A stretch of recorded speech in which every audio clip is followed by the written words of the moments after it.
What's going on, people? It's your boy, the Boxing Lowdown, and we're here for episode number 58 of the Boxing Lowdown podcast, man. And as always, I'm delighted to be joined by you know who it is, man. The main man, Mr. Controversial in the building. Laurie from AFTV in the house. What's going on, man? I'm good, man. I'm good. And to use the Kenny Porter phrase, it's not for lack of preparation. I've noticed recently you've always got to sneak a little dig in there in your intros nowadays. It's not the combinations now; it's the little references. Well, you know, preparation seems to be the order of the day, so I thought I'd get that one in. You know what I mean? But hey, man, it's all good. It's all good. It was your birthday yesterday, man. So how you keeping? It was, man. Yeah, it was my birthday yesterday. Very good day. We're gonna look to celebrate on the weekend. Actually, like go out and stuff. But you know, it was good, man. Spent the day with Jews. It was nice.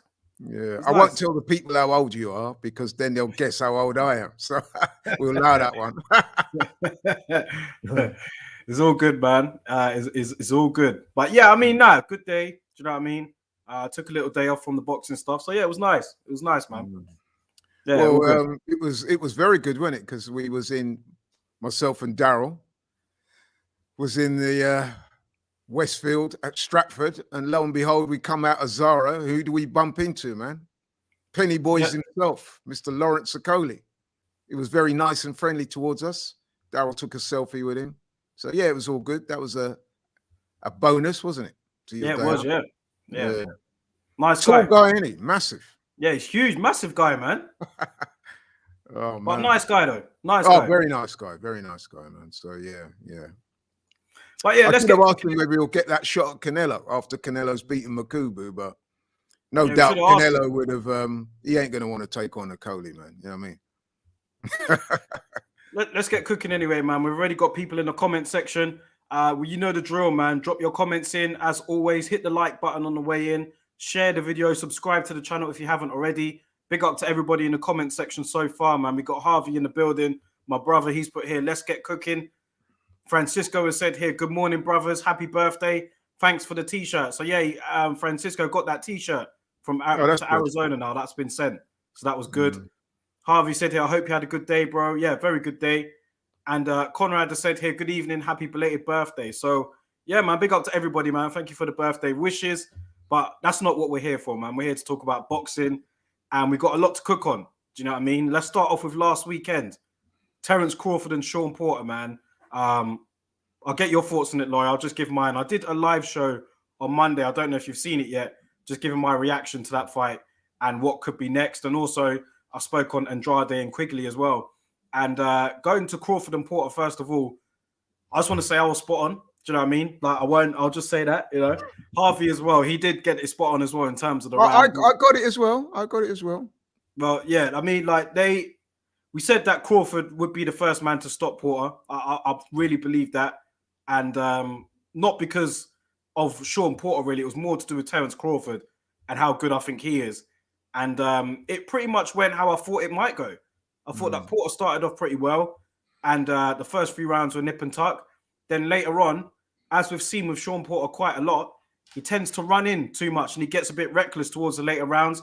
And that's when he's been dropped. If you've realized in Sean Porter's career, when he's been dropped, it has been the later rounds. Against Adrian Broner, he was dropped in the 12th. Against Errol Spence, he was dropped in the 10th, 11th round. Against Crawford here, he was dropped in the 10th. So towards the later rounds, Porter tends to get a bit more reckless, and that's when he can get caught more. And I just thought to myself, that's when he's going to walk into something. And of course, we saw how the ending played out. You know what I mean? Kenny Porter jumped on the ropes after the second knockdown, said for the fight to be stopped, and that was it. A lot of debate going around that. I spoke about it on Monday. I gave my thoughts on it, but I want to get your perspective on it as a father, what you would think about it. Do you know what I mean? Because could you sympathize with Kenny there with the stoppage? Some of us were saying it was a bit of an early stoppage, but then on reflection, we kind of looked at it like, you know, maybe that was the right thing to do, considering you. As a father, can you also, what's your thoughts on the fight and the stoppage? Let's hear your thoughts. Right. In terms of the fight itself, bit like you, it kind of went the way I expected. I expected Porter to make a fast start. He always does. I expected him to come in. Although I thought, have to give credit to Porter. He didn't go rushing in. He was a bit more circumspect. He thought about things a bit more. He was a bit more strategic.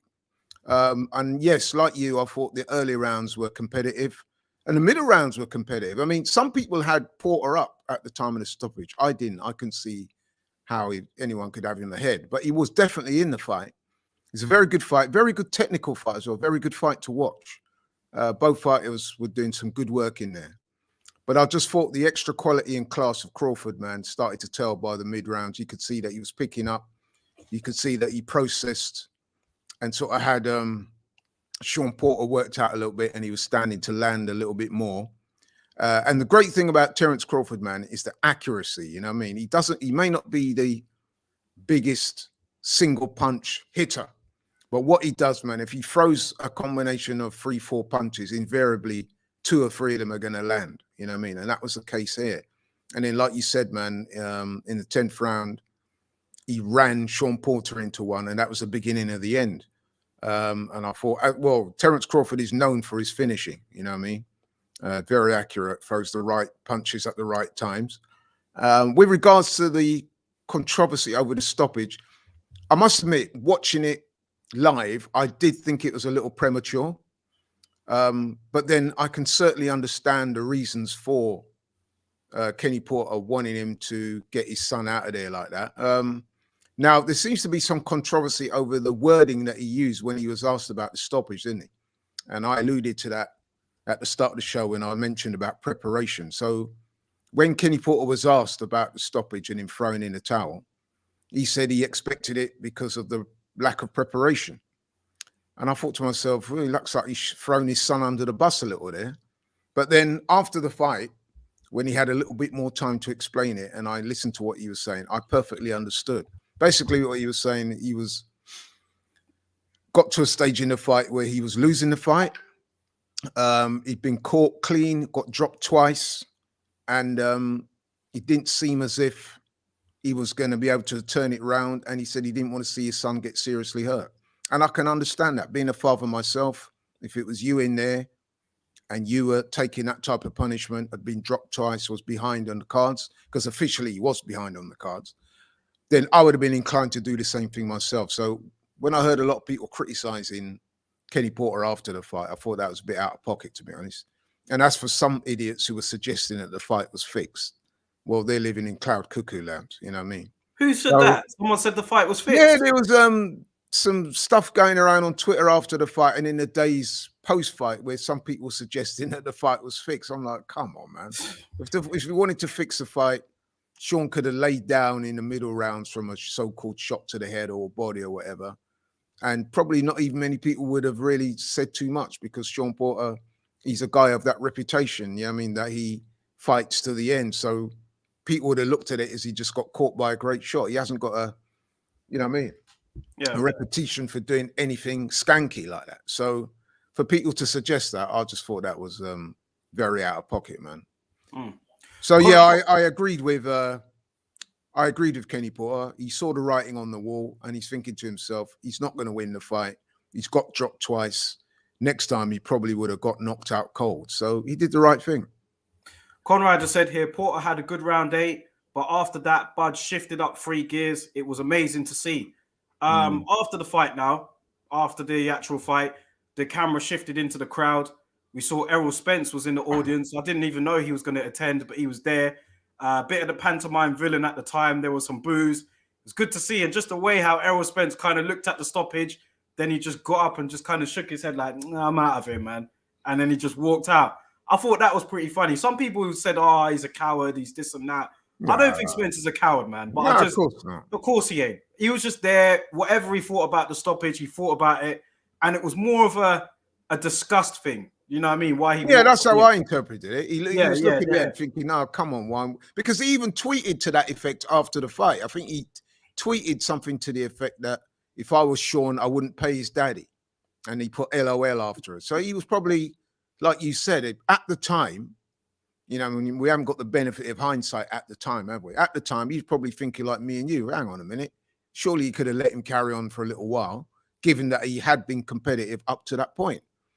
But you know, as I said, when I listened to Kenny Porter after the fight and he was rationalizing what he'd done, I perfectly understood what he did. And like I said, had I have been in that position and it was you in there, I would have probably have done the same thing, because at the end of the day, he was not going to win that fight. He was behind on the cards. He got dropped twice.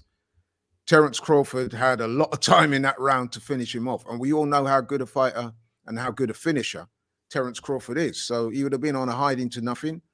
As Kenny Porter explained after the fight, listen, we got a guy here, man, who's had a long career, amateur and pro. He's done everything he could be asked for to do in the game. And, you know what I mean? His time has come, man. So I just hope he's not one of those guys that come back into the ring after this. He's announced his retirement. He has had a very good career. I don't think he reached greatness, but he's had a very good career, if you know what I mean. And, you know what I mean? He will go down as one of the better fighters of this generation, I'm sure. Yep. Conrad has said here, I rewatched the fight today and I agree with the stoppage as well. He said, when I watched it live, I felt like it was early. I think a few people had that kind of mindset. I did at the time, because I thought, do you know what? Porter could carry on. He's in the fight. But when you look at it in hindsight now, you think to yourself, well, this retirement announcement was coming regardless of the result. Kenny knew that. He's been down twice. We know how good of a finisher Crawford is. You know what? Just call it a day. Do you know what I mean? Yeah. Because, you know, and you've also got to look at it like this, right? Sean Porter, as good as he is, he's never been what I would call a one-punch hitter. And it not once in that fight, up to that point, hurt Crawford, is it? It's not like he'd drop Crawford himself or hurt him or staggered him that you could say, well, let him see out the rest of the round or let him have another round because he might be able to turn it around with a big shot from somewhere. He hadn't come close to hurting Crawford throughout the fight. So there was never any real likelihood that he was going to do it at that point. So I think it was the right thing to do. All you're doing is delaying the inevitable. And one thing I would say is that boxing fans are some of the most bloodthirsty fans anywhere in the world. I mean, so many people you talk to and they're like, yeah, but, you know, should have let him carry on. So what do you want to see? Like the man get absolutely nailed to the floor to satisfy your, you know what I mean, your whims, you know what I mean? Do you know what? To counteract that, just to say, sometimes, you know, we might not have got the sort of legendary fights if the fight was stopped that early. Think about Gatti and Ward, round 9, when Gatti was literally out of it then. And then he came back in that same round. Do you know what I mean? But you just hit the nail on the head, Daryl. You said it yourself. He was out of it, meaning that he'd been hurt. Yeah, but he came back. That's what I'm saying. What if the referee? Yeah, but that's the point I'm making. Had you seen Porter hurt Crawford at any stage during that fight? Yeah, but I'm saying he was well in the fight. No, but you said he was out of it, meaning that. Yeah, I'm referring to, no, what my point is, I'm talking about if the referee stopped the fight at that point, because you said that fans could be bloodthirsty. So with Gatti and Ward, for example, like the referee could have been within his rights to stop that. There's been other fights as well where you've seen dramatic comebacks where the fighter was, you know, getting a beating and then he lands a one shot out of nowhere. Think of Andy Lee. Remember that fight? Yeah, and then he landed that shot, knocked his. So, you know, there's that. And then, you know, some boxing fans, they do think that, you know, you never know what might happen. Some of the great fights that we have, do you know what I mean? That they That's true, but how often does that happen? I mean, that's very rare, isn't it? When you see like the Corrales and that fight that he had there, I mean, that is a once in a lifetime thing. You don't see that too often. Most of the time when guys get dropped twice in a round, that's pretty much it. And like I said, Crawford is known throughout boxing for his finishing. And, you know what I mean? You could see the way he was moving in there for the kill. Kenny Porter looked at that and thought, you know what? My son's had enough. So I applaud him for that, actually. I think that was the right move. He could have allowed him to take an absolute battering. And then people are going to say, oh, look how brave. He took his licks like a man and all that. And then 6 months later, you're talking to Sean Porter and he can hardly hold a conversation. And everyone's saying, oh, you know, look at that. I mean, some of your viewers watching this will remember the Don Curry. I'm sure you remember Don Curry as well. Don Curry, the welterweight, he fought Colin Jones and Milton McCrory and all those guys. You know what I mean? Apparently he's got CTE and he's in a real bad way right now. So much so that his son's appealing on Twitter, trying to get help for it. Is that what we want people to see? You know what I mean? Listen, the fight had gone that way. Crawford had already established his dominance. we've seen what we needed to see, hadn't we? Really, we got the knockdowns as well to throw in. You know, we've seen what we need to see. We don't need to see Sean Porter get beaten to an absolute pulp just to satisfy the whims of some violent boxing fans. You know what I mean? That's how it is, right? Ian Hampton said, "I enjoyed the fight. Bud took his time to weather the Porter storm. Let's imagine Bud gets to fight his rivals. The fights will be better." I agree. I thought it was an excellent fight. Big up my brother in the building, Mr. Christie. Ash is in the building. Big up. He's put here, can you see the Crawford-Spence fight ever happening? If not, who's realistically next for Crawford? That's going to be my next. That's what I was going to go on to next, actually. What's next? We know what's next for Porter. But before we move on, let's quickly talk about what could be next for Terence Crawford. We saw at the press conference, he was asked about his future. We know that was the last fight under Top Rank for Crawford. And he basically said it in front of Bob Arum's face. He was like, Bob Arum wasn't able to secure me the Errol Spence fight. So how's he going to do it if I'm not with him? So it's looking like that they're going to go their separate ways. No harm done. The contract is over. So it's not like there was any sort of malice in it or anything like that. The contract's just come to an end. So hopefully that fight does get made. Whether Crawford is a free agent or whether he does move over to the PBC, hopefully the avenues for that fight will be opened up now a little bit more. Everybody wants to see it. And I think personally, 2022 is the last year for me. After 2022, if that fight still hasn't happened, I'm going to give up on it completely. I'm going to give up on it. So well, you gave up on the Khan and Brook, and that looks like it's going to happen. Yeah. Not that anyone wants to see it. With Crawford and Spence, man, I just want to say, I think that they've got to get it on at some point now. If not, it's not going to happen. Do you know what I mean? Is it realistically next? Probably not. Errol Spence could be back out in February, March, I'm hearing. That's not going to be against Crawford. So you're looking at towards the end of the year, if they could both keep winning. What does Crawford do in the meantime? I'm not sure. But yeah, hopefully middle, end of next year, it could happen. Maybe. I'm not holding my breath. Yeah, that fight's not going to happen next. I know Errol Spence is in training. Apparently he's deep into training, and they're looking at opponents for him. That will likely be a PBC opponent.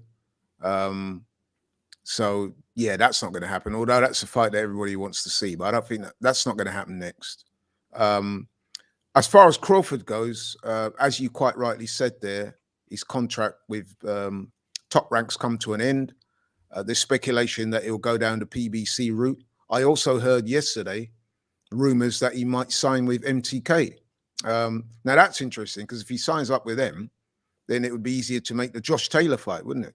You know what I mean? So, I mean, he's got some good options. I've heard Keith Thurman's name being thrown around. I've heard Ugas's name being thrown around. So he does have options, you know what I mean?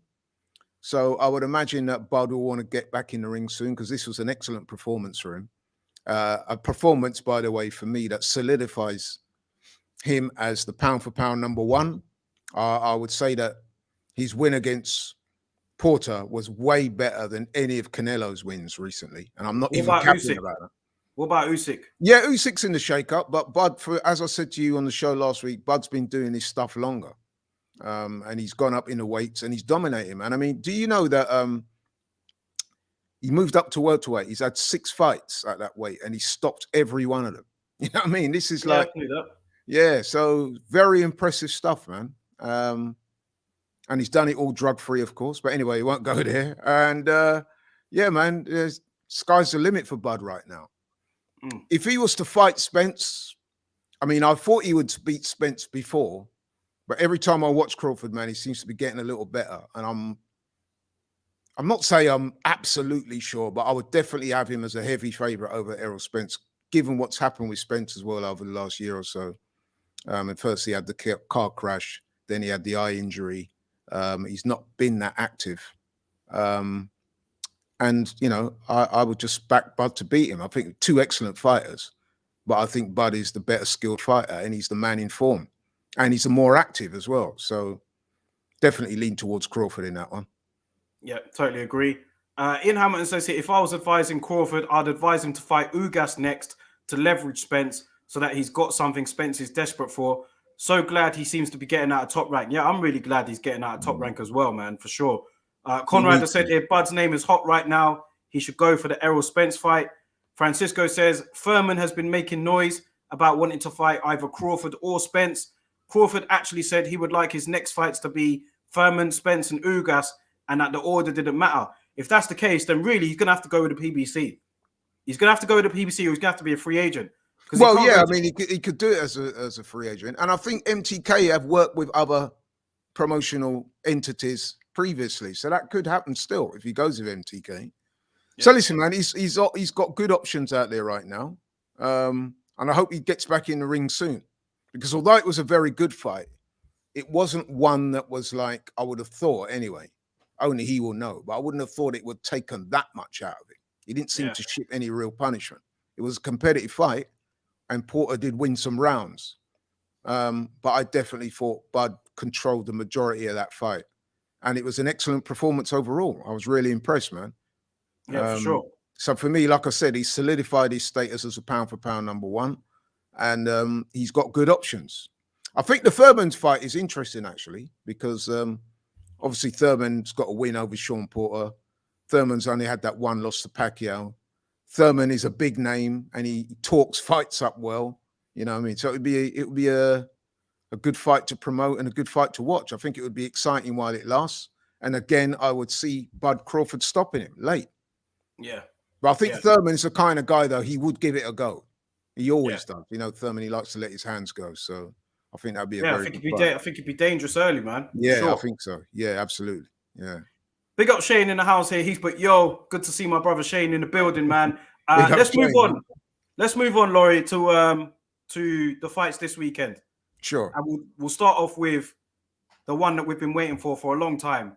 Teofimo Lopez and George Kambosos. Matt, this has been up in the air for so long. So many delays, so many postponements. Looked like it wasn't going to happen at some point. Then finally it landed on the zone. Eddie Hearn's got it. Looking forward to these two finally getting it on, man. I'd have obviously Teofimo Lopez as the favorite, but I'm not going to lie to you. I want Kambosos to win, man. I'm kind of getting sick of the double. If there's a God up there, please, could you make Kambosos Jr. win this fight so we can get rid of this guy and his dad, man? Oh my gosh. Like, Teofimo Lopez and his dad are the most obnoxious and odious couple in boxing. Seriously, and this is boxing we're talking about, where there are some really indifferent characters, to say the least.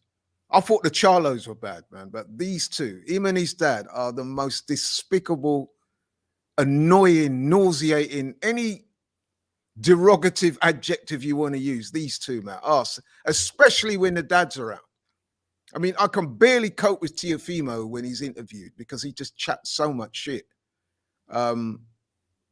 But when his dad's there, you think to yourself, no wonder this guy's such an arsehole. I actually feel a bit sorry for him when you got a dad like that. I thought John Fury was bad. I was going to say, yeah. You know what I mean? Wow, man. I just want to say as well, when sorry to interrupt, though, but when Teofimo Lopez defeated Lomachenko, I was actually, if you remember, that's what I was going to mention. We were really happy for him. We was like, wow, a young guy's put in such a great performance. Okay, there was talk that Loma might have been injured and all that. But anyway, we didn't know that at the time. Lopez went in there as the underdog and he did a job on Lomachenko, won the fight fair and square. And I'm thinking to myself, this is the start of a new, exciting era. I'm sitting there now thinking, oh my gosh, I wish Loma had held on to the title. You know what I mean? This guy is just, it's so disappointing because the guy is a very good fighter. He's got power, he's got speed, he can box. But for some reason, you talk about somebody that changes when they get a bit of success. He is the epitome of that in the very worst way. Ian Hamilton says, hold on a minute. What about the Garcias? Well, I did say that there are some very indifferent characters in boxing, some guys that you think, oh, one look at them, you think, oh, I dislike that guy. He must be a horrible person to meet. But Teofimo Lopez and his dad, man, I can't think of a more obnoxious pair in boxing. Yeah, the only ones that come close to me are the Charlos. With the Charlos come close. With the Garcias, Danny Garcia is actually pretty mellow. He's not really like that. He's more angel than Danny. So yeah, I mean, Danny was all right. Yeah. The dad was a bit loud and, I mean, he could be foul as well sometimes, you know what I mean? But at least he was mildly entertaining. Remember? He was mildly entertaining. He got carried away with himself in the end. He said a lot of bad things, man. Yeah, he did. Quite a lot of racist remarks as well. Yeah, he did. This is what I'm saying. He got carried away. His ego went out of control. So don't get me wrong. I'm not for 1 minute espousing the virtues of Angel Garcia. But what I'm saying, Teofimo Lopez's dad, I don't know if he's got a problem with substance abuse or what, but the guy is obnoxious. He really is. I can't stress how much I feel about that guy, man. He's a nauseating guy, man. Nothing that comes out of his mouth shows any class, any intellect, any respect. He's just a thoroughly disrespectful person and very unintelligent as well. It's really disappointing, man. Because like I said, when this guy won the title, man, I was like saying, wow, this guy, man, I'm really excited about him and what he's going to do in the game and stuff. He said all the right things in the immediate aftermath of the title win. Now, sometimes like you cover your eyes with your hands in it because you're thinking, God, what is this guy on now? Remember the other day when Canelo won that fight against Plant and he had all the belts on this idiot came out of nowhere and brought his belts along to the show. He's parading his belts alongside Canelo. You know what I mean? Like, who does that?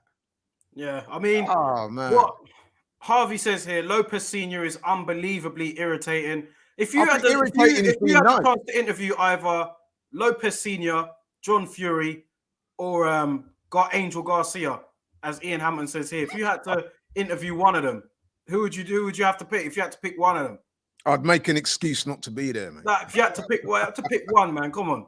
Well, it wouldn't be Lopez Senior. He'd be the last one, mate. You know what I mean? Yeah. I've got no love for any of those guys, but what I would say is Lopez Senior is the bottom of that very unimpressive list. Yeah. You know what I mean? I can only put it like that. Conrad has said here, Teofimo Lopez is marked as inactive on BoxRec. So much for the new generation of Four Kings. Yeah, that is just such a disrespectful comparison now when you look at it. Back then, everybody got excited. Ryan Garcia, Teofimo Lopez, Devin Haney, Javonte Davis, and everyone thought, yeah, man, this is just nothing like. Can't even compare it. Can't even compare it. Dare I say it, is it a sort of indication of the younger generation? I hope not.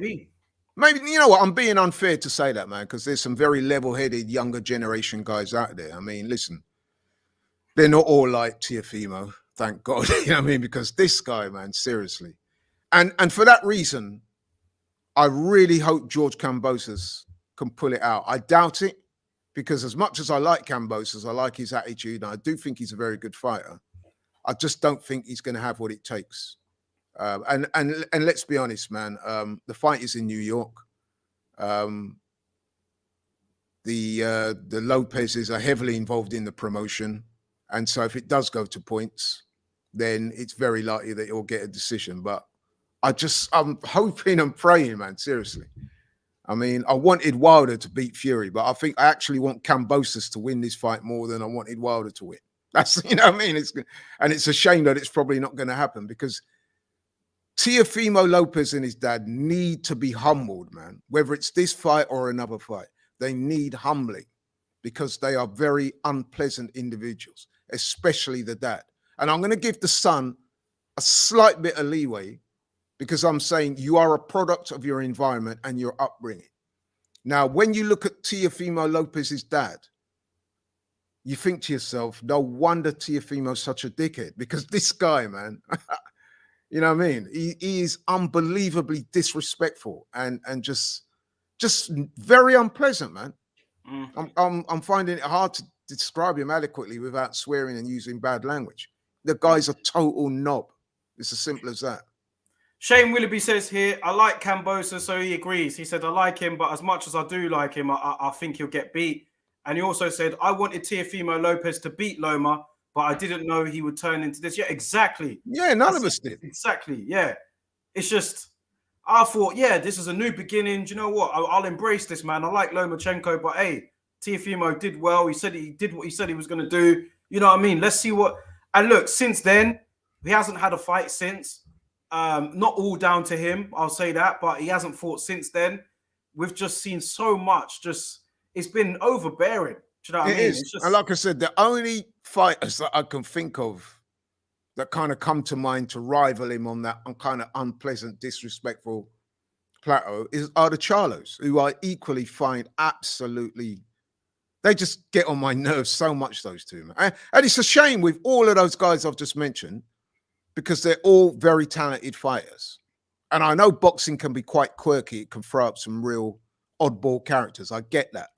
But these three are just so disrespectful and just so egotistical in a way that they've just run out of control on themselves. You know what I mean? Yeah. You just cannot like them. No matter how much you try, you just cannot. You can appreciate their talents in the ring, but they are such dickheads, man. All three of them. Jamal Charlo, and Teofimo Lopez, man. Oh, honestly, seriously. You know what I mean? And there was me criticizing Tyson Fury. You know what I mean? These guys are just, oh, man, they just, seriously. Ian Hamilton says here, I'd be more satisfied if Lopez went up to 140, then my guy, Josh Taylor, can give him a Scottish humbling. Yeah, I'd love to see that. Yeah. You know what I heard Teofimo Lopez said to somebody out there that's watching this, right? Somebody please make sense of this comment, because when I heard him say it, and I did actually hear him say it in an interview that he gave recently, he said, Daryl, this is Teofimo Lopez, he said, I gave Crawford and Porter their biggest paydays. Now, how does that work? What did he do to give them their biggest payday? That doesn't make any sense. It doesn't, does it? It doesn't make no. This is what I'm saying. The guy is totally delusional. He's delusional. What's he got to do with Crawford and Porter? That's why I'm asking somebody out there that's watching this. Maybe they can put it in the comments and get them to say what he's referring to when he says that. Because is it something that just came in his head and he said it? Did he get mixed up with some other guys? But he said it. He said it twice in the interview. I gave Crawford and Porter their biggest payday. Terence Crawford, pound for pound, #1, unbeaten in God knows how many years. And you're telling people that you gave him his biggest payday. Sean Porter, a guy that's been a 2-time world champion for all the best welterweights going back to the mid-2000s. And you're disrespecting guys of that ilk. I don't know what he's talking about. I don't know what he's on about with that. The guy's an absolute arsehole, man. Him and his dad, seriously, are just, you know, like I said, what they should do is get him and his dad and the two Charlos and put them in a room, man, and just let them, you know what I mean, live together for a while in some kind of desert island type thing and see how they get on. Shane Willoughby says here, Teofimo was crying about him and his dad not being close, but Jesus Christ, if they get any closer, they'll be twins. He also says the weight drain will affect Teo, but he'll win. Conrad says here, I don't mind a bit of trash in my boxers. It's all entertainment at the end of the day. No, it's gone beyond that, man. It's gone beyond that. Well, I mean, let's talk about the actual fight rather than his character. Let's talk about what. Well, I have. I said it's happened in the ring. Yeah, but how do you get to Teofimo Lopez winning? Why can't Kambosos do it? No, I mean, it's not impossible that Kambosos. I mean, listen, Kambosos has performed very well in his career. I think he's 19-0. He does have some good wins on his resume. He beat Mickey Bay to win a version of the title, or a title eliminator, sorry. He came to those of us over this side of the pond. Remember him? Yeah, he came to Lee Selby. Came over here to fight Lee Selby, and he well beat Lee Selby. You know what I mean? And Lee Selby's a good fighter. Maybe not the Lee Selby of old, but he's still, you know what I mean? He still had juice at that stage. And that was a very good win. And listen, I like Kambosos. I like his confidence. I like his energy. He seems like an all right guy. I really hope he wins. But I'm looking at him. Does he have the body of work to prepare him for a fight like this? I'm not so sure. Maybe he does. Well, I guess there's only one way we'll find out. But more importantly for me, he doesn't seem to have the power to keep Teofimo off him. You know what I mean? He doesn't seem like he's a big puncher like that. So that's why I'm leaning towards... I think it will be competitive, though, while it lasts, because I'm pretty sure Kambosos is going to bring it. You know what I mean? I can't see Kambosos in round 8 or 9 flicking out jabs and saying, oh, not bad for 19-0, is it? You know what I mean? I don't see him going down that route. No. He said he wants to take Teofimo Lopez's head off. And he definitely impressed me in the press conferences and in interviews. His energy seems right. He said he's been training like a beast. You know what I mean? He seems to back himself totally, which I like. I always like to see that. I always look at fighters' energy going into fights to try and help me determine how I think they'll do. Sometimes you see some guys talking, and even though they're trying to talk confident, the energy kind of betrays them a little bit. Not so in this fight. I see Kambosos. To me, he really does think that he can do well and win this fight. And like I said, I hope he does. But I do think that at the end of the day, man, when everything's said and done, it's all about levels. It's all about the talent.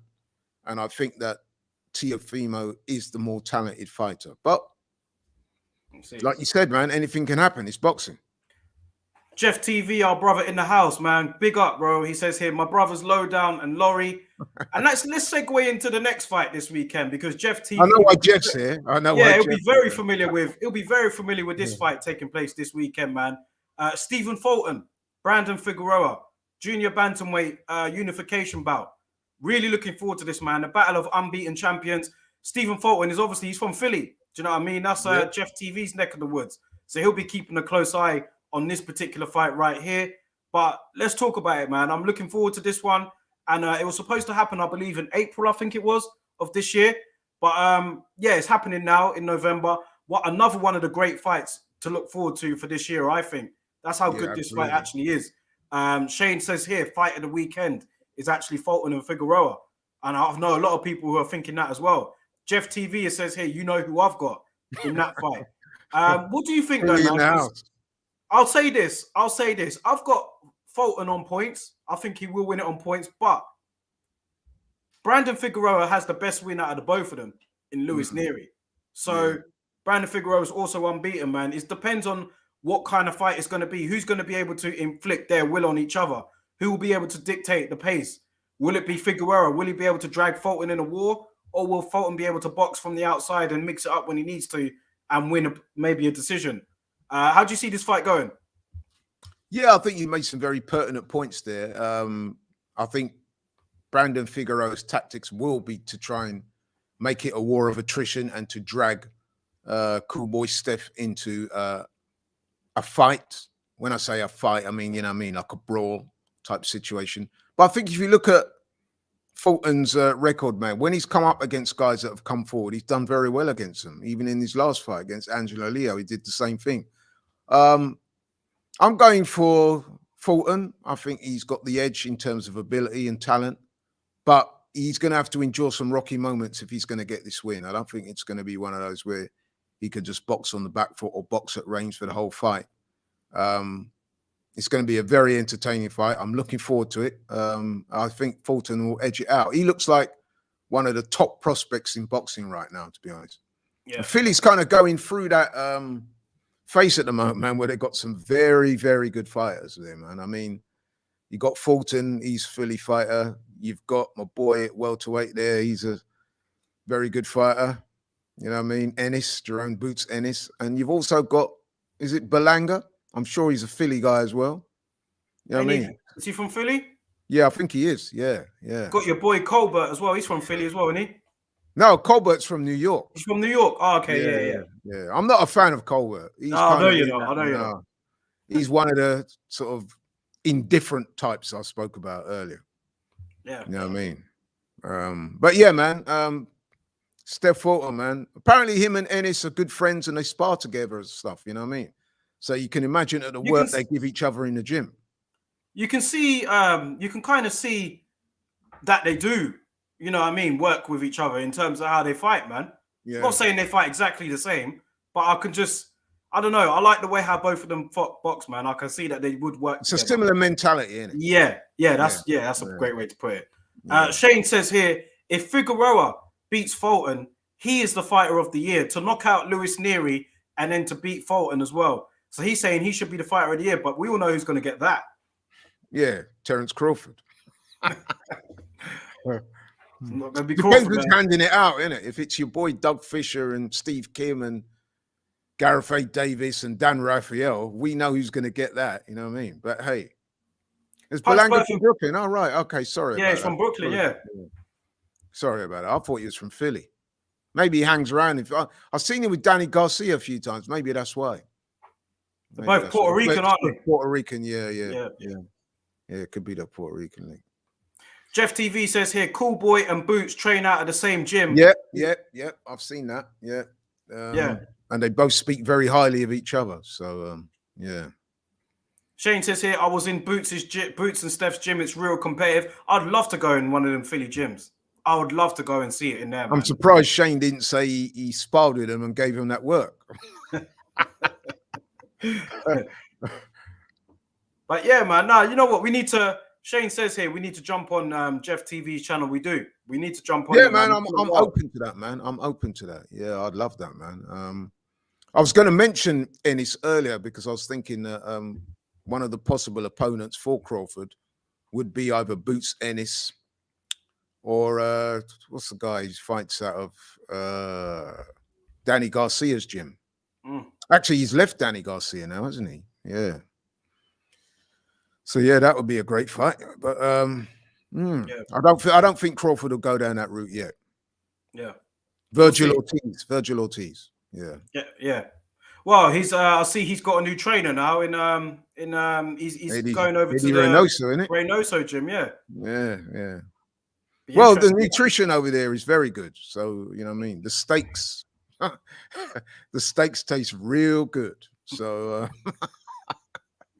be interesting to see how that goes, man. Well, you know what I mean? Don't be surprised if my man goes up to heavyweight and starts knocking heavyweights out. But anyway, we won't go there, you know what I mean? Yeah, we won't go there. Shane says here, Akhmadaliev versus the winner of Fulton-Figueroa, according to Eddie. Wow. Do you believe that? Do you think that could happen? Yeah, it's possible. Yeah?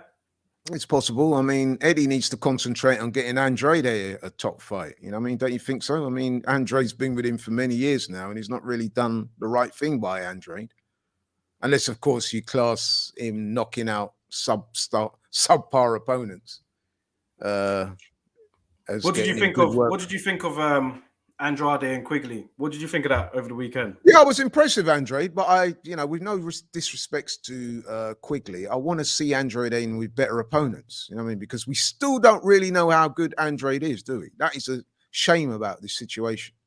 You're getting a guy who's approaching his mid-30s. He's unbeaten. He's done pretty much everything that's been asked of him.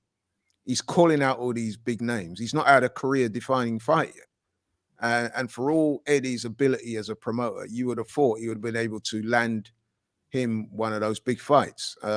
He's never going to get Canelo because apparently he's a horrible fighter. Apparently you've got to measure up in terms of your optics for Canelo to get a fight with him. And then Eddie, who's promoted some of Canelo's fights, and Andrade, of course, he's never going to want to upset Canelo, is he? You know what I mean? Because the pajamas look too good. You know what I mean? So it's not going to want to. But anyway, why you can't get him a fight with Golovkin or one of, you know what I mean? That's what I was going to say. Very disappointing. Or Charlo even, you know what I mean? Come on now.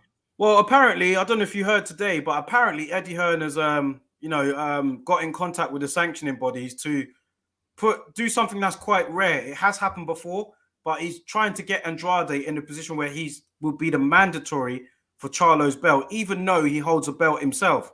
Now, we know in boxing, when you do hold a belt... saying about that is that he should have been trying to do that years ago, don't you think? Well, yeah, maybe before he Andrade had to put his hand around Eddie's neck and push him up against the wall and saying, listen, man, get me a big fight. This sort of stuff that he's doing now, he should have been doing years ago. But anyway, we'll see what happens. We'll see. Like I said, it's rare for a champion to become a mandatory for another champion's belt. So for Eddie Hearn to be able to do this, or he's working on making it happen, we'll see how that turns out. But well, Eddie likes to tell people that he's the best promoter in the world. And if you're looking at Andrade's career, you have to say he's been mismanaged and mispromoted. So there's definitely a chasm there that needs to be bridged. So, you know, Eddie, get your finger out, mate. Because Andrade is a very talented fighter. Can we put some of it down to him? Is it all Eddie Hearn's fault? Well, you can't blame Andrade. He's been calling out for the fights. So who is it? I mean, I know that you can't force people to fight you.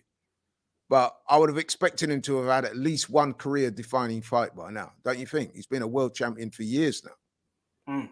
You know what I mean? And he's Wasn't he supposed to unbeaten. fight Jamal at 154? What happened there? Didn't Andrade pull out of that? Yeah, there's rumors that he pulled out because of the money and certain other situations. I don't know how true that is. That's what the Charlo camp have been saying anyway.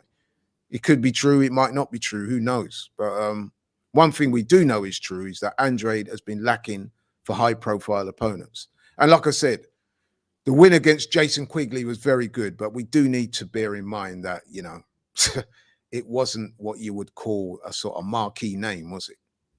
Yeah. I mean, even people over here barely know Jason Quigley, let alone anywhere else.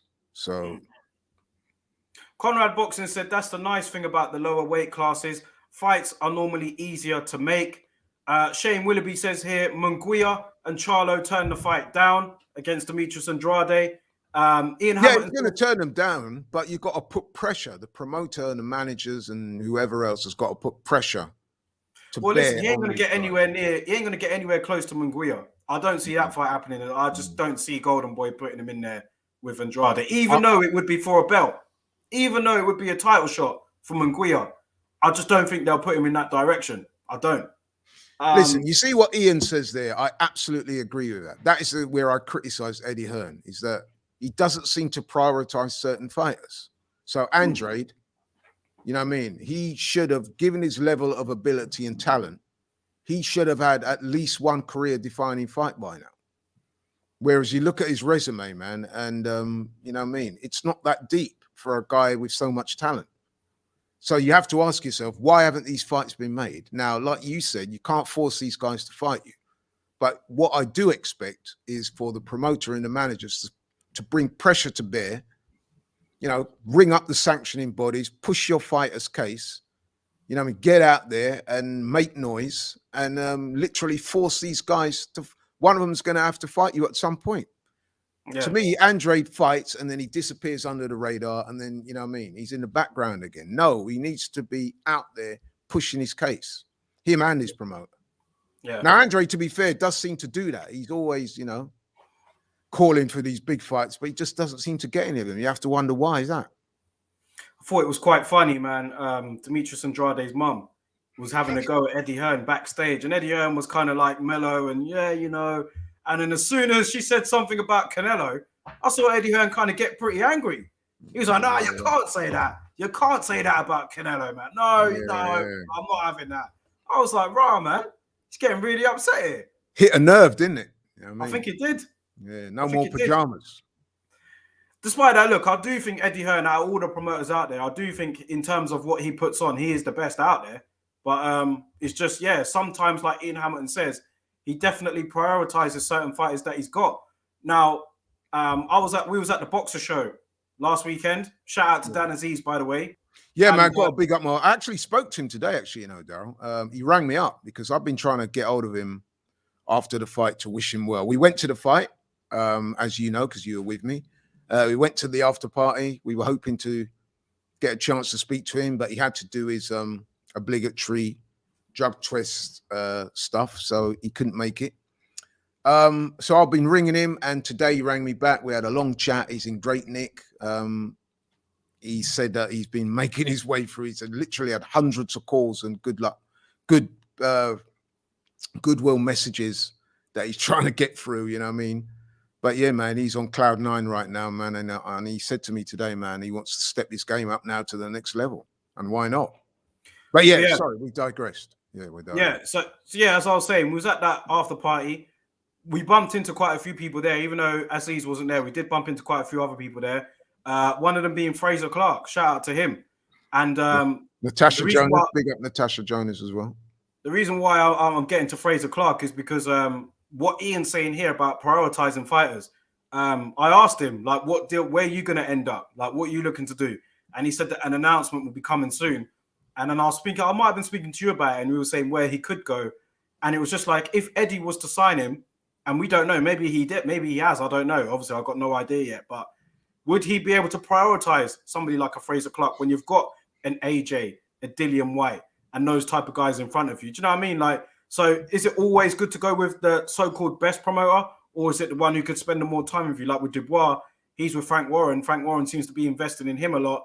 But even though he's got Joe Joyce and Tyson Fury, so I don't know. It'd be interesting to see where Fraser Clark goes. But my point of the whole thing is like prioritize it. It's where you are in terms of priority with a promoter. So you can sign with him, but will he look after you? And with Andrade, I think that Eddie Hearn has looked after him financially, but in terms of career progression, he hasn't really got that far. Well, this is it. This is it. I mean, with someone like Fraser Clark, if you went with Eddie Hearn, I mean, obviously, you got the showcase of the promotions there.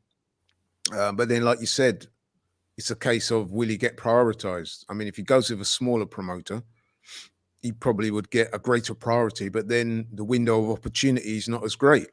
But Fraser Clark, I mean, he's coming at the Olympics with a very creditable bronze medal. He speaks well. He was the England captain of that the British captain of that Olympic team. He speaks well. You know, he's a friendly, amiable guy. You know what I mean? Very likable. I'm sure he'd be, I wouldn't say easy to sell, but I'm sure they could sell him. When I say sell him, I mean, you know, in a positive way. So yeah, man, the only thing I would say, he's getting on a bit in terms of his age, starting out as a pro. But then having said that, guys like Joshua and Dillian and that are already ahead of the game. So Fraser Clark's got time to grow. So maybe when he's ready to fight for titles, you never know. Maybe Joshua and Dillian would have, if not retired, are in the sort of final run of their career. So it could work. Yeah. Let's go to some comments here. Volts UK, big up Volts in the building. He's put, Eddie is bigger than his fighters on social media. That's a problem too sometimes. Harvey says here, how old is Fraser Clark? How old is he? How old is he? I'm not sure. I'm not sure. Have a look right here. Fraser Clark. He is, to answer your question, Harvey, 30 years old. 30. Yeah. I mean, he's a heavyweight, so he's got 4 or 5 years at least, I would have thought. Yeah. Heavyweights do tend to fight on a bit longer than your average guys. Volts UK said here, it's the Eddie Hearn show over here rather than the main event. So Volts ain't a big fan of Eddie Hearn, I can tell. Ian Hamilton says, I'm guessing Clark will go to Matchroom. The big clue is that he signed to AJ's management. So I'm hinting that could be there. Yeah, we'll see. He told me that the announcement would be in like up to 10 days. So this week or next week, I guess. Be interesting to see where he does go. Yeah. Yeah. I mean, I look forward to see how he's going to get on. You know, he's been a very good amateur for a very long time. It's time for him to make that next step now. He's got that Olympic medal. He can use that to promote himself and to sell himself. We see how far he goes. Yeah. Let's move on quickly before we go. A couple of topics I wanted to speak about with you. Khan Brook is something I want to talk to you because there's been a slight update on that, I know. But I want to ask you, tickets. Did you see the press conference yesterday between Jake Paul and Tommy Fury? Did you see that? Yeah, I saw some. I didn't watch it in its entirety, but I saw what they call the highlights of it, and it was a bit shambolic at times, isn't it? Everyone shouting over each other. They did it remotely by Zoom or whatever, and so there was a bit of a delay. So sometimes they were talking over each other, but yeah, it's a novelty fight, isn't it? You know what I mean? I'll tell you how much of a novelty fight that is. We got people in our office that know next to nothing about boxing, and they were asking me about that today, actually. Who do I think will win between Tommy Fury and Jake Paul? And one of the girls in the office actually said, "Oh, I only want Tommy Fury to win because he was good on Love Island." So she knew absolutely nothing about his boxing ability. It was more that, yeah, I know him from Love Island, so I want him to win. So that kind of tells you everything you need to know about this fight, man. I mean, personally, I lean in slightly towards Jake Paul because at the end of the day, it is his promotion. So if he doesn't get knocked out, I think what you'll see is that he gets a points decision. Volts UK says that press conference was embarrassing. Yeah, you could say that.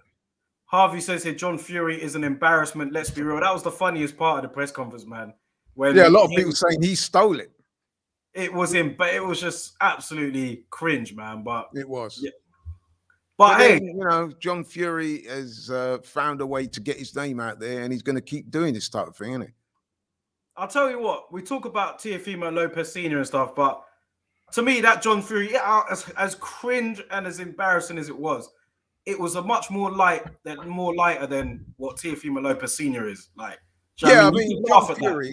John Fury, as I've said before, is not really my type of guy. The one thing that Jake Paul did say at that press conference that struck a chord with me, because I've always thought it myself, is that John Fury is one of those parents that live vicariously through their kids when it comes to sport.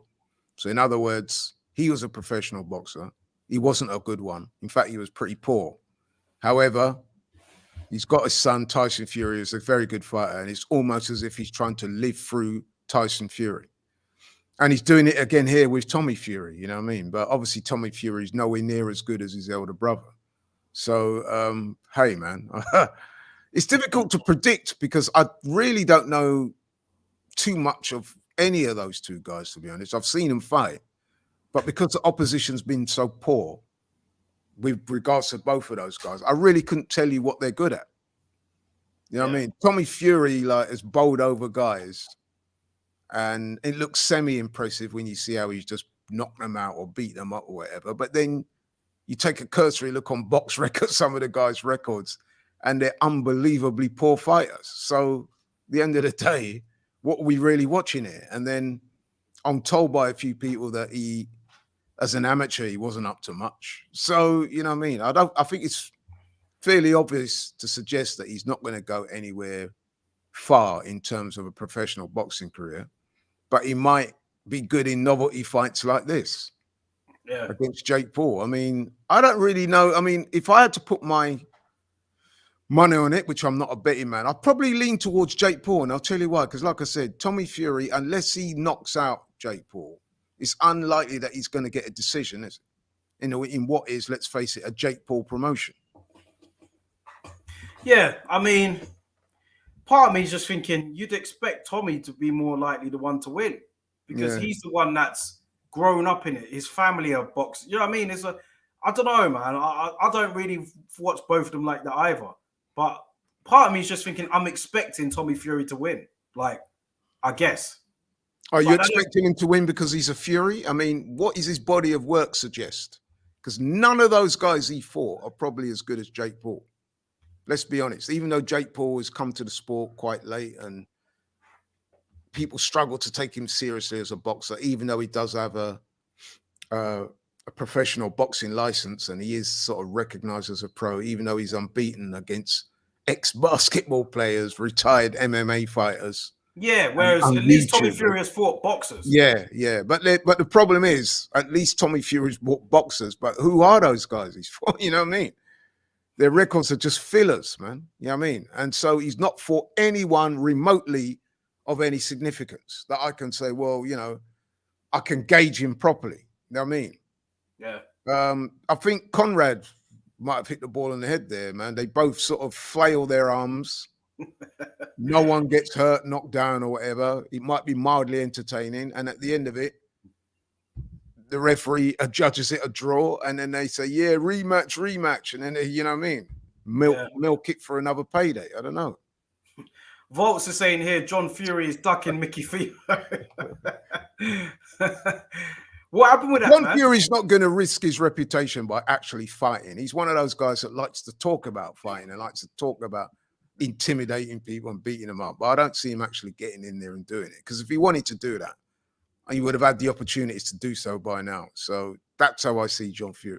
It's all smoke and mirrors and talk and that gruff voice and, you know what I mean, wagging his finger and threatening people and this and that. And some people seem to think it's entertaining. They buy into it. You know what? It wasn't like when he got up yesterday when he did his fist like that to the TV. I'm just like, this is just, it's hilarious, man. Like, it's cringy, but it's funny at the same time. Yeah.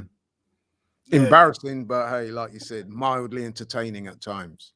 Yeah. And like I said, I used to think John Fury was bad until I came across Teofimo Lopez Sr. Now, he really is a douchebag. He is an actual douchebag, you know what I mean? Whereas I wouldn't say that about John Fury. John Fury, very irritating and chats some shit. But, you know, he's not, occasionally the odd quip does come out of his mouth that's mildly entertaining. I wouldn't say that about Teofimo. He's not entertaining at all. He's just an arsehole. Conrad says here, it wouldn't surprise me if the draw is side. So Conrad is convinced that it's going to be a draw. You know what? Obviously, That's a he good sees shout, the pressure Conrad. getting to That's a Fury. good shout. Yeah, But I he's can't see Tommy Fury getting a decision if it goes to the cards, unless he was to knock down Jake Paul in every round and absolutely beat the crap out of him.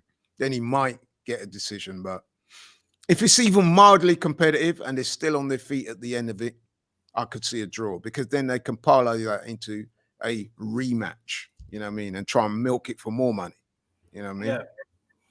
Let's see what happens. Still a couple of weeks away until that fight takes place. Before you know what, though, I'm going to say I might watch it because there's two guys of equal kind of standing, really. Although Tommy Fury likes to say, I'm the professional fighter, I'm the real fighter, but I can't really say that about him because not fought no one for me to actually say, yeah, well, actually, yeah. You know what I mean? So I was saying, still a few weeks away until that fight actually happens. But yeah, we'll see. We'll see closer to the time. I'll probably end up buying it as well or watching it. I'm not going to lie. I probably will. I'll try and stream it, man. I don't think I'm buying it. There must be a way I can stream it. Well, yeah. Either way, I guess I mean I'll watch it. I guess I mean I'll watch it. They're not going to get my money, but I'll watch it. Yeah, I'll probably say that.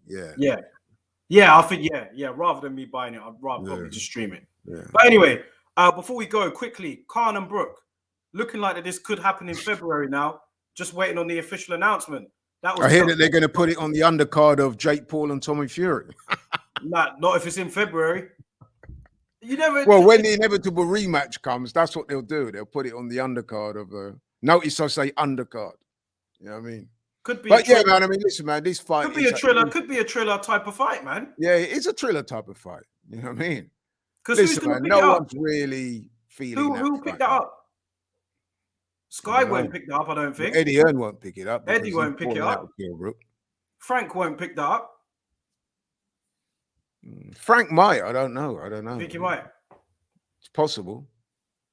Because listen, there will be, I guarantee you, but by the time that fight does come around, even though everybody acknowledges that both those two are well past their best, people might rationalize and saying, well, it's actually still an even fight because they're both well past their best. So if I'm not doing anything else on a Saturday night, then you know what? Why not?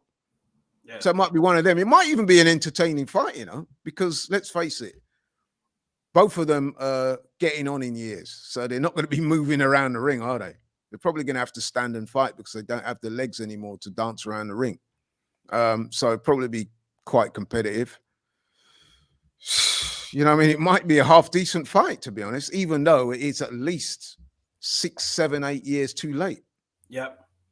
Looking like that fight will take place in Manchester as well. Like I said, no official confirmation yet, but that is the word on the curb. February 2022, Khan and Brooke, Manchester. That is what we're hearing. Listen, man, I'm not saying I'm going to rush out and want to buy tickets for the fight. But if it's on TV, man, I'm probably going to end up watching it. Would you, I mean, if it's on, let's say if it was on Fight TV, you know, Fight TV stream fights for $9.99 and stuff like that. Would you buy that? I think I probably would, to be honest. But I would go into it with knowing, you know what I mean, not raised expectations of what I'm going to see. I think if you do that, then you're in danger of being anybody that goes into this fight and watches it and then turns around and complains, say, "Did you see them? They look like two old men in there." Then you're being silly. Because that's what these guys are. They're older fighters, come to the end of their career. They want that one last payday. So what I'm saying is recognize it for what it is. Don't buy the fight and then start screaming after about, oh, I felt ripped off because they're not as good as they once were. You should know that already. It's just settling a grudge, really, isn't it? That's all it is. That's the title of that fight. That's what it should be, settling the grudge match. Or settling the grudge. They've had a grudge from way back since they were young pros. They did a bit of sparring, you know, the usual. I got the better of him. No, I didn't. And it's sort of grown like that. It's a natural fight that should have been made many years ago. I actually blame Amir Khan for not. I remember actually when Amir Khan fought Canelo all them years ago. He was due to have fought Kell Brook then, and there was a lot of talk in boxing circles at that time is that he went and fought Canelo because he didn't want to fight Brook. So in other words, he'd rather get knocked out by Canelo than lose to Kell Brook. And I must admit that I did kind of subscribe to that theory, to be honest. And now here we are years later. None of them have got nowhere else to go. Now they're having to oblige each other. Now, you know what I mean? So, yes, if it's next February, I probably will watch it. But like I said, I'm not going to go into it with any real expectations. But having said that, it might surprise a lot of people and be a very entertaining fight. Ian Hammond says here, just one press conference and Johnny Nelson's overselling will be enough for some to watch it. I'm not going to lie. I might even go to it. I feel terrible. No, listen, man. Like I said, Ian, as long as you recognize it for what it is, none of these guys are. Listen, none of these guys, whoever wins this fight, none of them are gonna win the fight, jump up on the top rope, and say, "Yeah, I want Crawford next." Actually, Crawford stopped both of them. Beat both. But you know what I'm saying. You know what I'm saying. They're not gonna be calling out any big names. It is what it is. Maybe that's what I should. Kel likes to say that a lot, doesn't he? It is what it is. Maybe that's what they should call the fight. It is what it is. You know what I mean? And like I said, man, it might be an entertaining fight because I think they've got just enough left and enough sort of dislike for one another that it might actually bring out a good fight in them both. I reckon you might get quite a few, couple, dare I say it, celebs or just those kind of people there. I think you get like a few footballers there. You might get, you know what I mean? Khan has the reality TV aspect to him. People know who he is on that. I think you could get that kind of thing there. I'm not saying it's going to be. There's vestiges left in their careers that you can actually make a fight. It's not going to be it's not going to be a big pay-per-view fight, but it will be of interest. How much interest remains to be seen. If you get a clever guy who can sell it and, you know what I mean, amp up the sort of grudge that they've got, then, you know what I mean, a couple of spicy press conferences, you know what I mean? Why not? Yeah. They're both not the best talkers, though, you know what I mean? That's the thing, then. Neither of them are what I call good talkers. Yeah, like it's not, like I said, it's not significant now, but I mean, it is what it is, man. Like you said, it is what it is. You take it for what it is. You take it for what it is. You don't raise your expectations, but given the way because let's face it, both of those guys were very, very good fighters in their heyday, both very talented and both with a lot of heart and come to fight, both of them. Yeah. So you got a good mix there, really, you know what I mean? And then you got the grudge angle. And then, you know what I mean? They're fighting really for bragging rights, aren't they? There's no titles on the line. I'm sure they'll make one title up, some intercontinental spurious. No, WBC will make a grudge belt. You know what I mean? a grudge belt so that they can pay sanctioning fees and they can milk the fighters for more money. But listen, it's not about titles. It's for bragging rights to the north of England. Yeah. Or, you know, whoever wins is going to turn around and say, see, this is what I wanted to do to him years ago, but he didn't want the fight. You know what I mean? That's what's going to happen. Yeah. But it doesn't mean to say it won't be a good fight. So listen, man, I'll probably watch it. I'm sure you'll watch it. And like I said, as long as you don't go in there expecting to see primetime Kell Brook and Amir Khan, then hopefully you won't be too disappointed. Oh, Christ, Conrad has said here, bloody hell, he said, my bet is it won't happen due to a lockdown. I don't want to be a downer, though. That's exactly what you're being, Conrad, a downer. I hope you're wrong. I hope you're wrong with that one. But you never know. Let's hope there's no pullouts, man, because, I mean, that would really kill it off completely, wouldn't it? Can you imagine if they get the fight in motion, announce a date, we start having some press conferences, and then as soon as you build up, one or other of the fighter pulls out due to an injury or COVID or something, that will just kill it dead for all time. So I hope Speaking of pullouts, where's Liam Williams? Maybe I should be asking you that, man, because you were bigging him up on the show last week. You know what I mean? Who, me or you? Wasn't it you? I mean, I said that if they held it in Cardiff, I would slightly lean towards him because that might help him on the scorecards. But he seems to have gone a bit AWOL, didn't he? Yeah, he's gone missing. Eubank's been calling him out, saying, listen, man, you know what I mean? If you're not going to fight, come out and tell the people.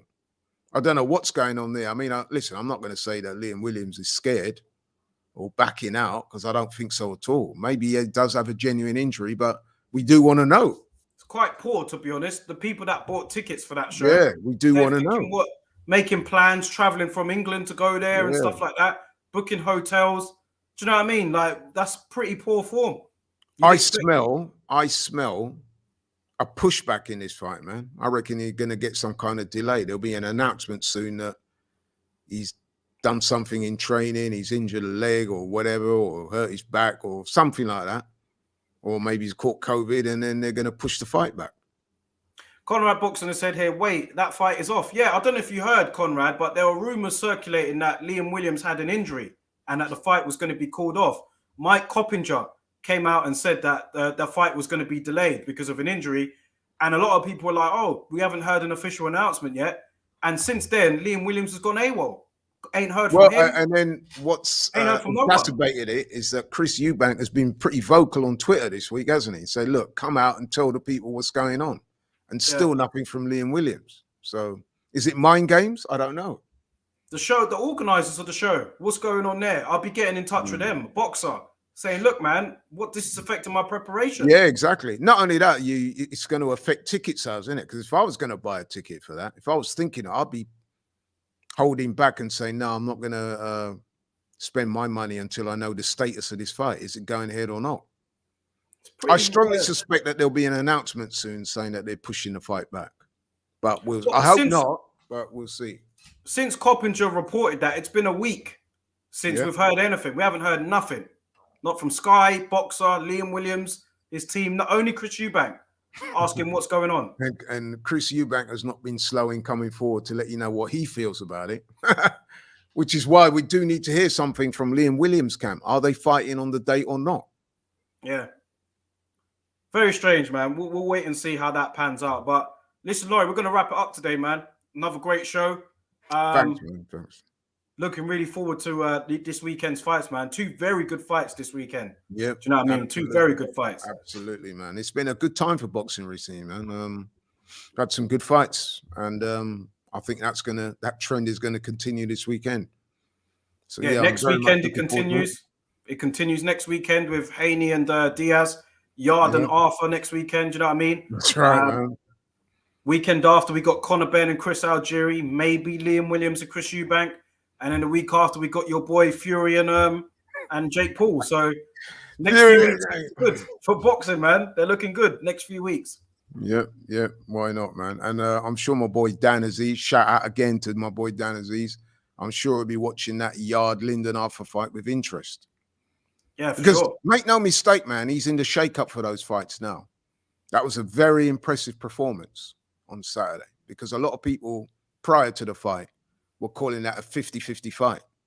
And Daryl, you were there. You saw the energy that was in the building. Dan had a lot of fans there and they made a lot of noise. And it was a big occasion. And he more than rose to the occasion, man. He dominated and stopped Hosea Burton. Not many people saw that coming. I mean, I thought Dan would win, but I thought it would be competitive. But it was, although it was a very good fight and Hosea Burton showed a lot of heart, it was competitive, but it wasn't, if you know what I mean, because Dan just seemed to bully him and just kind of walk through him a little bit, you know what I mean? But he did it in a way that, you know what I mean, man, he was very good on the night, very good on the night. So enough respect. I respect Hosea Burton, man, because we had good seats. And you could hear the punches, man, and he was getting hit clean, bro. Yeah. And he stood up to some big shots in there. So credit to Hosea Burton for that. Tyson Fury was in the house, I see. I didn't get to talk to him and congratulate him on his win over Wilder, but hey, he was there. It was a good night, man. Good night of boxing. Very good night. And we're going to try and get Dan Aziz on your show, Daryl. Yeah. I spoke to Dan today. And he's very keen to do it. So that'd be great. All the people out there that watch this show, watch this space, man, because we're going to be having a British champion on here probably very soon. Let's hope so. Conrad has said here, looking forward to this show every single week. Francisco says here, good work, brother. Shout out to everybody, man. People that tune in every single week. I've got nothing but love for all of you guys, man.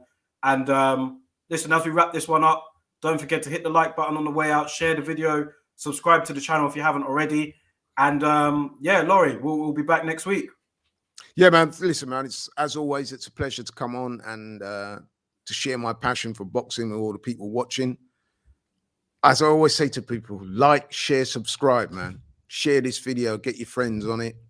Let's get Daryl over this 1,000 mark, you know what I mean? Hopefully before Christmas he can achieve that. That'll be a great Christmas present that he's well deserving of.